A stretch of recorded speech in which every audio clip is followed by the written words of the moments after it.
started 3rd grade. So stoked to tell Mom about this new friend I made. His name was Chad York, and like me, played sports. We played ball for years on all kinds of courts, through proms and spring breaks, and all kinds of weather. I'm honestly shocked at the men we become. I mean, I knew I'd be alright. This guy's bum. Now look at us, dude. We're on top of the world. We're doing adult things with jobs. Heck, we even got girls. You might marry first, but I'm not far behind. All you bachelors beware. Tomorrow, that garter is mine. I'm not kidding, I'll step on some kids. That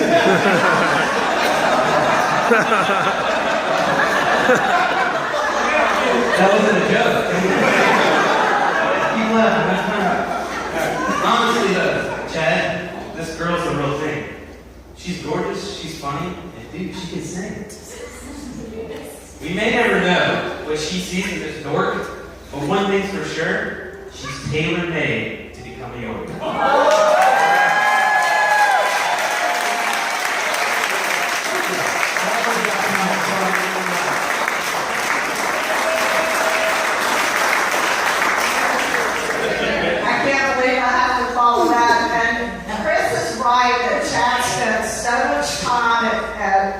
Chris's house over the years. His parents, Bruce and Char, tried to claim him on their taxes as a young children. So it's my turn, being the mother of the groom, the Mog, as I am known. And like David, I made notes too, because I did not want to forget all the details. But when Chad was little, I often described him as the typical all-American active little boy. Sticks in the house, trying to flush my shoes down the toilet, catching him sitting on the windowsill of his 2nd-story bedroom, yelling at his imaginary friends in the backyard. Snuffleupagus, I think was his name. Needless to say, he made us laugh often and entertained us with his sports, singing, and dressing up as various characters. Many times my children have described me or accused me of being controlling or over-involved in their lives. Just saying, not sure why, but anyway. Unless it was the time when I always got evicted from Chad's T-ball game for yelling at the umpire, calling him out at home plate. Ma'am, you need to leave the game. No, I just need you to wear glasses. Or the time when he was playing in a tennis tournament, and he had a terrible time of getting angry at himself, throwing the racket, throwing his hat, till I had enough. I remember so vividly. I walked on the court, took his racket, said, "Shake hands, you just defaulted." I threw his racket in the trunk of my car and drove off, and it was the hardest thing that I've ever done. Raising a good, responsible child is hard, but filled with great joy. And I am happy to say that my controlling and meddling ways have paid off, because Chad has become a fine young man with great talents and a very kind heart. If any of my children had significant others in their lives that did not meet my standards, they knew it. Caroline was the one for him, for sure, the first time I met her. And my younger brother met her first when he ran into him at a restaurant and said, "Saw Chad with a girl." I went, "Really? What does she look like?" "Looks like Michelle." I went, "I don't know that." So I sent a text. He said, "Well, her name's Caroline." So I said, "Chad, who's Caroline?" And he texted back, "She's awesome." And she is. We all agree. I knew he thought you were special the first time he brought you to our house and he fixed your plate for dinner. Never seen Chad York do that.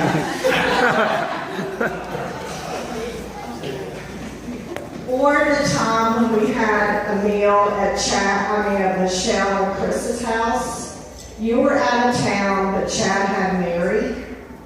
And instead of sitting inside with the rest of us and eating, he sat outside with Mary to make sure she was okay. And we all looked at each other and said, he's cooked. He's got it bad. My heart is happy to see my son so in love with you, Caroline. I see it as his eyes sparkle when he looks at you. I feel it in my heart when he touches your shoulder or your leg. I hear it in the laughter that the two of you share together, whether you're laughing with each other or at each other. But the ultimate expression of his being in love with you was the extent that he went to for the proposal. It was the trip to the mountain, and he had gift baskets to represent their years together, and I was so honored to be able to be part of that by spreading the yellow rose petals around, because the first place they told each other they loved each other was at the yellow rose.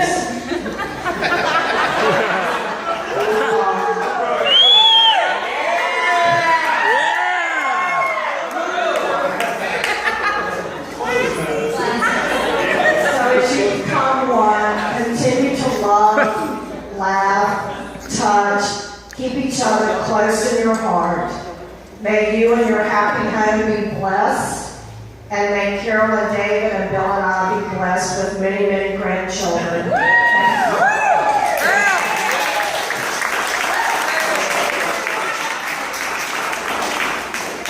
We are all so excited and so happy that this day has finally come, and that it happened before my Alzheimer's set in, and that I can remember and recognize it.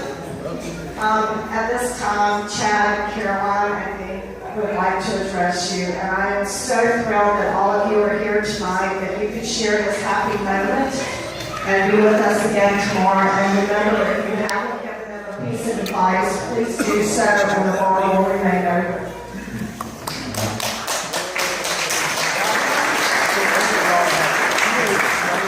So, I went a different route with this to attempt to not cry. So I'm going to just enjoy the song. This is like a real big thing. I'm not cry.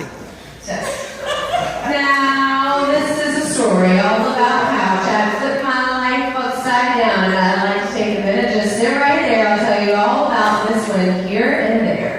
In Winston-Salem, born and raised, First Pres Church is where I spent most of our days, eating some donuts, relaxing all cool, trying to make the church boys not watch us and drool. We laughed and we cried your prayers no good. Our parents didn't laugh, although they knew we should.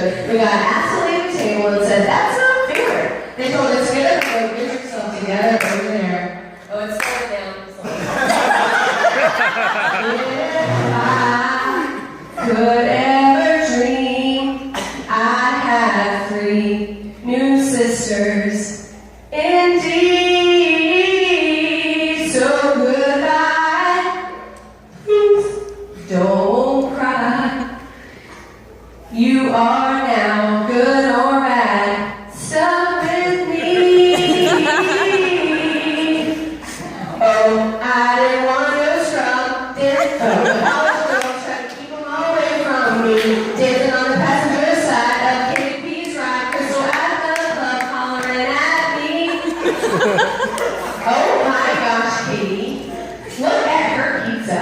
No olives, just cheese. Unlike my friends that I cannot lie, you know y'all can't deny. When Katie walks in with an itty-bitty waist-line professor in your face, you get sprung. 1,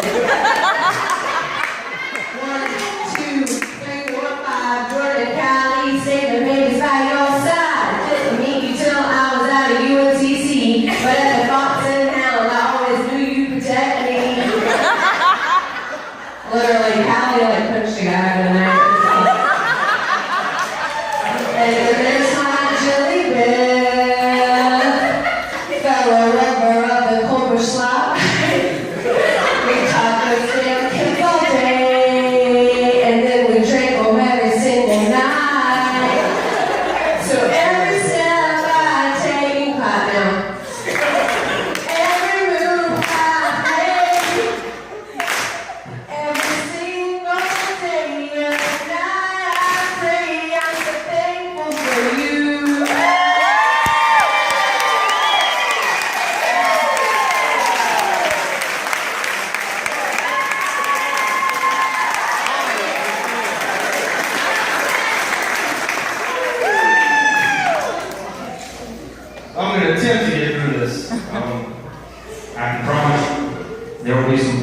in here. But first and foremost, we have to thank everybody for coming here tonight, especially all you guys that came in from far, far away. It is completely humbling to see this many people here for Carolina. And there are so many people that have helped mold us into the people that we have become and gotten us to where we are today. And it would be, I would be remiss if I did not thank those people up here on this stage. First off, there are a number of people who did not be here tonight, and my grandparents, I miss very much. But times growing up with them, I'm glad that I got to get to know them, spend time with them, and have a relationship with them. And I know that my Mimi, and my Dee and my Papa have the best seat in the house tomorrow. My grandma, who couldn't be here tomorrow, I have a special trinket that I will have of hers tomorrow, and I'm so grateful to have that. And I wish she could be here, but I understand why she cannot. Next, Caroline, thank you for not running when you could have. Your patience and the fact that you waited for me means more to me than you'll ever know. When you sat down on that bar stool, and I popped up and you ran away because you saw me with somebody else, you had every right in the world to run away, you did not, and I thank you for sticking with me and believing in me. I love you, I will honor and cherish you with every fiber of my being, and I cannot wait to share the rest of my life with you. So thank you.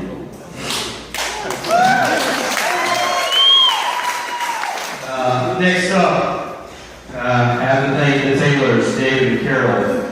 We have one heck of a day all scheduled for tomorrow, and with everything that Caroline and I have had going on with her life, we could not be there tomorrow without Carol Taylor.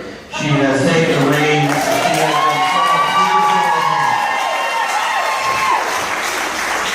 She has done so much for this wedding, and we could not be more excited for everything tomorrow. It's going to be an absolutely beautiful day, and we're so happy that all of you guys can join us. A lot of people think that a proposal is the hardest talk that a guy will have, but I disagree, because the hardest talk I had was with David Taylor when I was asking him for Caroline's hand in marriage. I was at Caroline's townhome waiting for David to bring some furniture down to the house, and had this ongoing battle in my head of whether or not I was going to do it, whether or not it was the right setting. We moved a bunch of furniture, we were outside in the driveway talking, and I was still having a battle in my head, and David said, well, I guess I'm going to go ahead and get on the road now. And he got in the car, and as he was about to close the door, I ordered something. I don't even remember what I ordered out. I was like, stop, wait, no, or something like that. And I'm pretty sure I got it out as quickly as I could. I was like, hey, I just want you to know I love your daughter so much, and they'll be my honey, and let me have her hand in marriage. And at that point in time, David got out of the car, began to cry, which in turn made me start to cry. And so here we were, two grown men hugging and crying in the driveway. And I've never been more excited to see Harry Tuttle in my entire life. When he quickly backed away and started to rub the tears from our eyes, and acted like nothing had ever happened.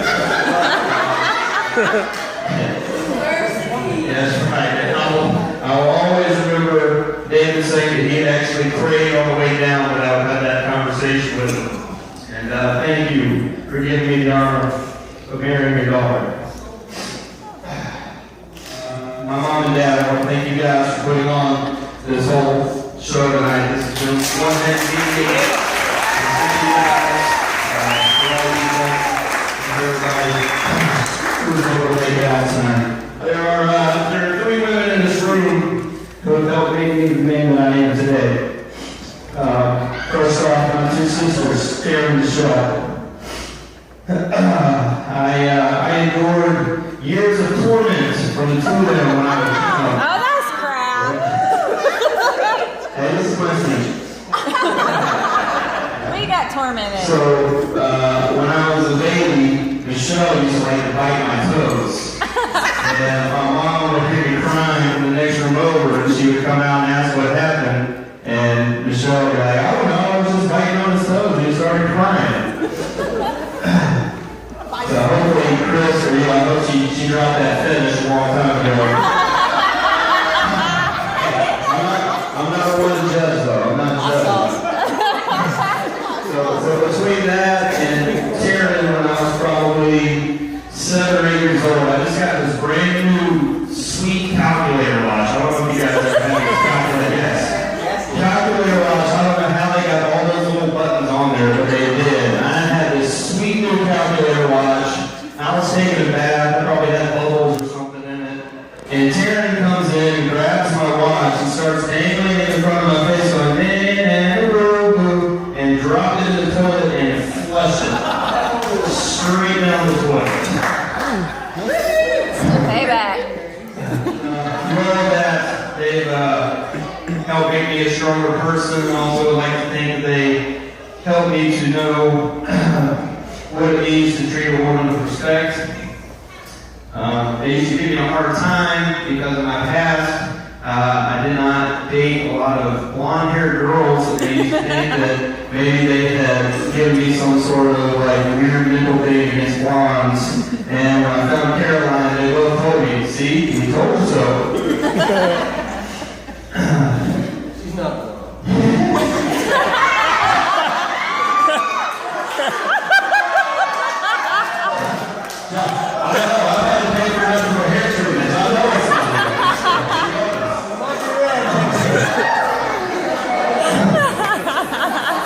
With all that being said, and all the jokes aside, I've been able to watch my sisters grow up and become mothers, a wife, a soon-to-be wife, and I'm proud to call you my sisters. And I'm honored to be a part of your families, and I can't wait to watch your kids grow up and hopefully have some kids of our own that can all come over and play sometime. Bunch of girls. Yes, girls, I don't care what they are. My mom, who you guys all saw here, giving that amazing speech. I think she left out a part when I was sitting in the windowsill talking to Snuffleupagus, my imaginary friend. I think I was naked at the time. Pretty sure that's what was happening at that point in time. And I couldn't for the life of me understand why she didn't want me to sit in the windowsill. But thank you for, first off, I don't know why the window wasn't locked in the first place. But second, thank you for finally bolting it and locking it down. My mom is the strongest, most positive, and supportive person that I know. She always knows the right thing to say. She always knows how to lift your spirits and pick you up.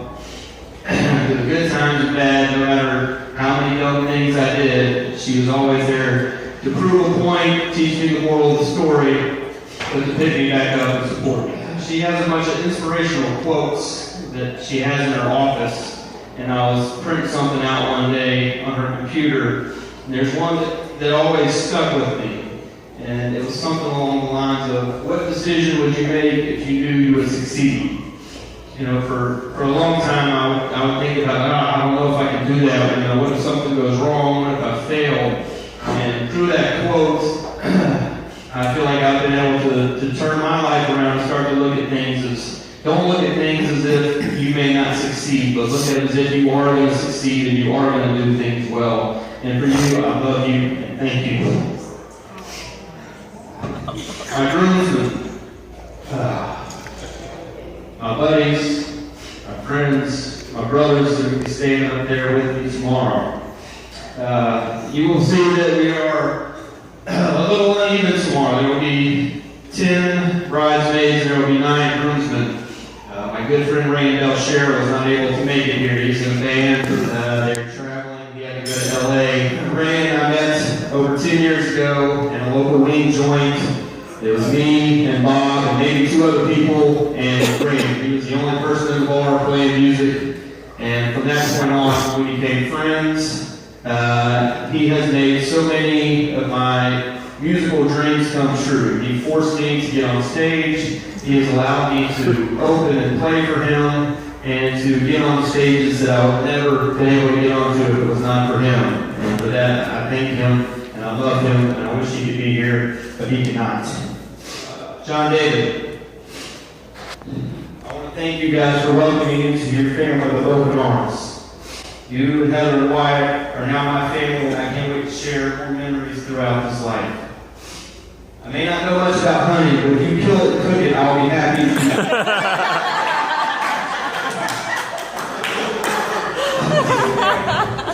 John David, Heather and Wyatt, I thank you for welcoming me into your family, and I love you guys. Chris Maddox, my brother-in-law. We have been family friends since birth. Our parents went to college together and have been friends ever since. We spent many times in our playroom, each with one boxing glove on. You beat the crap out of me. It was a great time. So I don't know how we became friends after that. But your love and caring for my sister and my nephews is a perfect example of what a husband and a father should be, and for that I thank you. You are a role model for not only your girls, but to me as well, and I hope that one day, God willing, I will have a family just like yours. And though I don't care for many Duke fans, I love you regardless.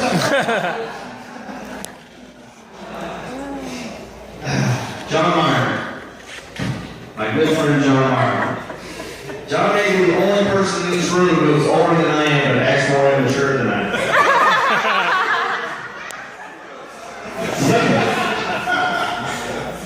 10 years ago, or a little more, John contacted me and offered me a job to come teach tennis with me. No problem in track club.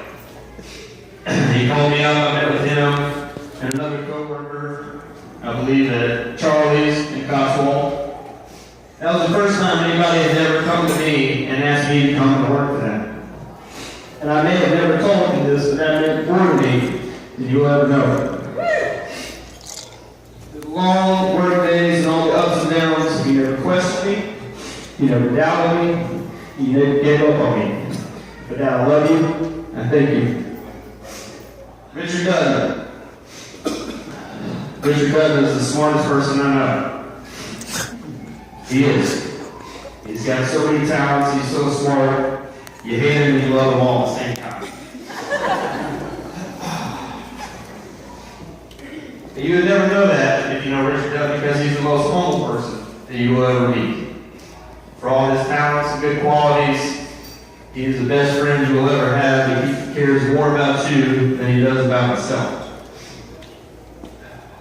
Richard is also probably the only person in this room right now who is not surprised to see how much I'm crying, because I'm pretty sure the last 3 nights we spent in our apartment suite at Elon, he listened to me cry myself to sleep for the last 3 nights.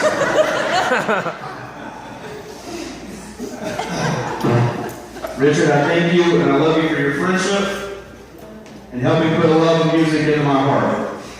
And for always correcting me when I was playing the wrong chords to a song. For that, I will always love you and I thank you. Justin Roberson. J-Rob. J-Bird. If ever there was a perfect teammate in life, it would be Justin Roberson. But I don't even think he knows this. I'm going to tell the story right now before I move on. But when I first met Justin Roberson, I did not like Justin Roberson. We played when we were 14 or 15 years old at the Old Providence Junior Invitational in Charlotte, North Carolina. Now, for those who have never played the tennis tournament, you have to stand around this desk and they call your name and they send you out to go play. So I come up there, they call out Justin Roberson and from out of town, Winston-Salem boy, from the Dash. He comes walking up and I'll never forget, he had on a pair of black shorts, a white t-shirt, and a gold chain.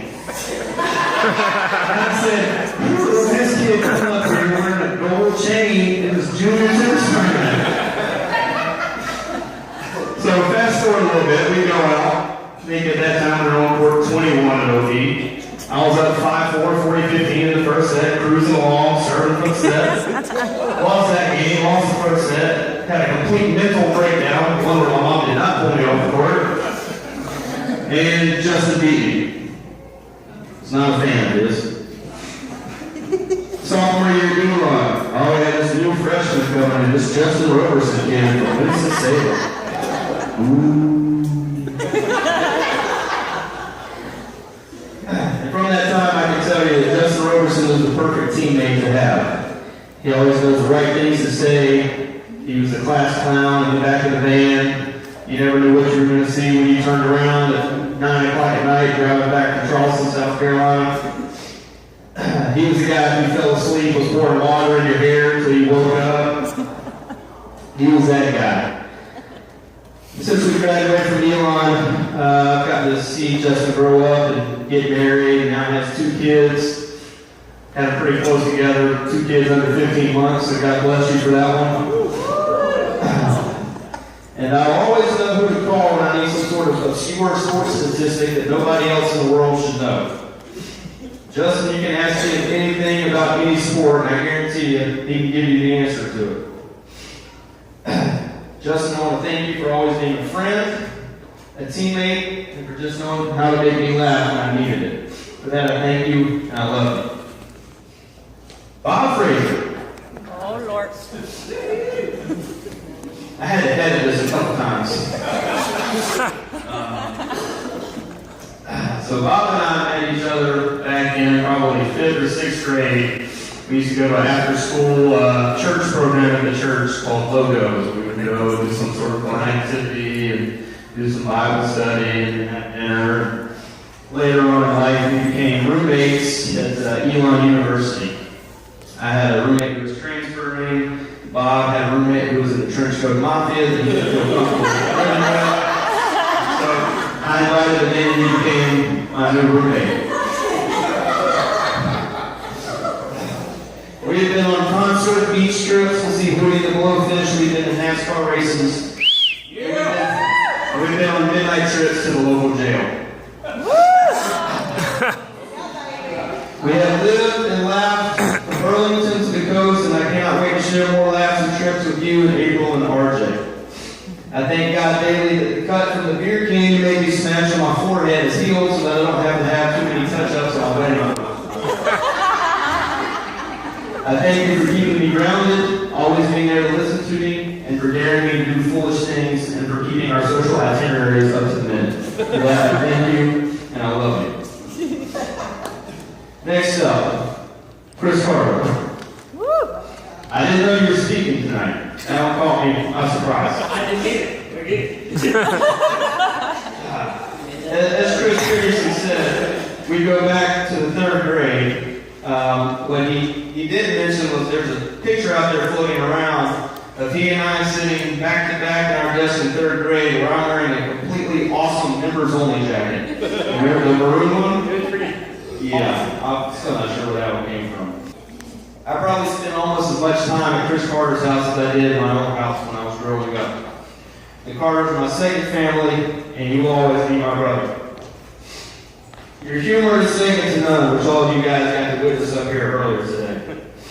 I thank you for always making me laugh, for always loving me like a brother, and for believing in all my hopes and dreams. From the time we were 8 years old, no matter if we were on the basketball court, playing video games until the wee hours of the morning, or walking to the Party City at Carmel Commons to buy a deck of Bikini Bay Blade playing cards that I forced you to go buy. And for that, I thank you, and I love you. Jonathan Britt. I probably talk to Jonathan more than I talk to any other person in this room or in my life. We talk pretty much every day, if not multiple times a day. You've never second-guessed me or turned your back on me, and your friendship means more to me than words could ever say. For that, I thank you, and I love you. Ooh, all right, here's one I'll worry about. Last but certainly not least, my dad. You're my best man, you're my best friend, you're my hero. I've always been honored to call you my dad, and it's always been my greatest hope that you were as proud of me as the son as I am of you as a father. You have been my biggest fan my entire life. You've given me every opportunity financially and with your support and time commitment, and I thank you for that. I can never pay you back for all that you've done, but I hope you know how grateful I am. People often make comments about how much I remind them of you, and I usually laugh it off with a joke about not having nearly as much gray or white hair as you have. But deep down, I want you to know there's no greater honor to me than to be compared to you. I hope one day I can be the happy father that you've been to me, and for that I thank you and I love you. Thank you guys.